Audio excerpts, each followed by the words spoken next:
Chairman Smith, Ranking Member Neal, and members of the committee, thank you for the invitation to testify on foreign threats and influence in the nonprofit sector.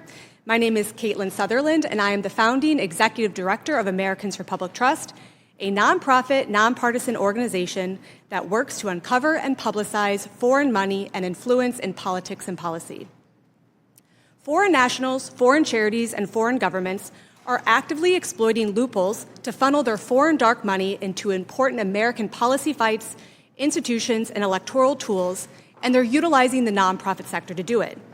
Over 40 years ago, Congress banned foreign nationals from directly or indirectly influencing our elections.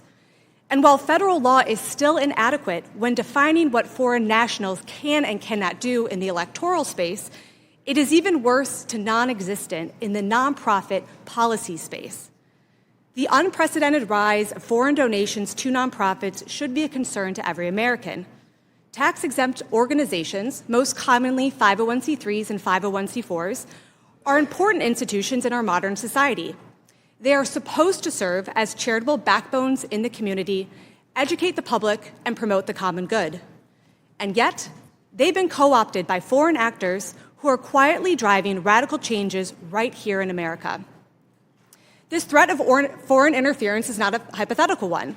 In October 2025, Americans for Public Trust released a report on how just 5 foreign charities spent almost $2 billion bankrolling U.S. policy fights, litigation, research, lobbying, and protests. The foreign money identified in this report originated from foreign charities and foreign nationals in Switzerland, the United Kingdom, and Denmark, and then flowed into the United States, mostly through 501c3s. One of those charities, KR Foundation, wants to, quote, popularize a shared vision of how cities could be much better places to live without private cars, end quote. And they financed numerous climate protests and litigation. The Switzerland-based Oak Foundation poured $650,000 into the 501c3 Environmental Law Institute that houses the Climate Judiciary Project, which has faced accusations of training judges to rule favorably on climate litigation. And the UK-based Quadature Climate Foundation sent almost $50 million to the 501c3 Windward Fund, in part to, quote, to support, quote, environmental justice advocates in the US, end quote, and for calling for diet shifts away from red meat to plant-based proteins. Abolishing private cars, eating less meat, training judges, protests, suing energy companies. These are just a few examples of what is being financed by foreign money, and it must stop. Notably, after Americans for Public Trust exposed how British activist hedge fund manager Christopher Hone funneled over $500 million into US-based organizations, he announced he would no longer be financing US causes in the future. But the damage with his foreign money has already been done, as he's been bankrolling advocacy campaigns and pushing a radical green agenda for over a decade, all while he and his charity maintain close and questionable ties to Communist China, work with CCP officials, and support the CCP's Belt and Road Initiative. While it is a fantastic victory that Hone was called out and shamed into changing course, it is simply not enough given the influx of foreign money coming into the United States. We must have more guardrails in place to protect our democracy. Another ever-present threat to American politics is Swiss billionaire Hans-Jörg Wyss.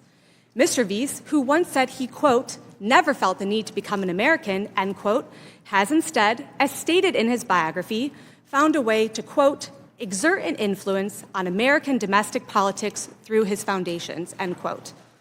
The precise reason this Swiss billionaire or any other foreign billionaire can do this is because foreign money running through foundations and nonprofits to influence policy and advocacy is not prohibited.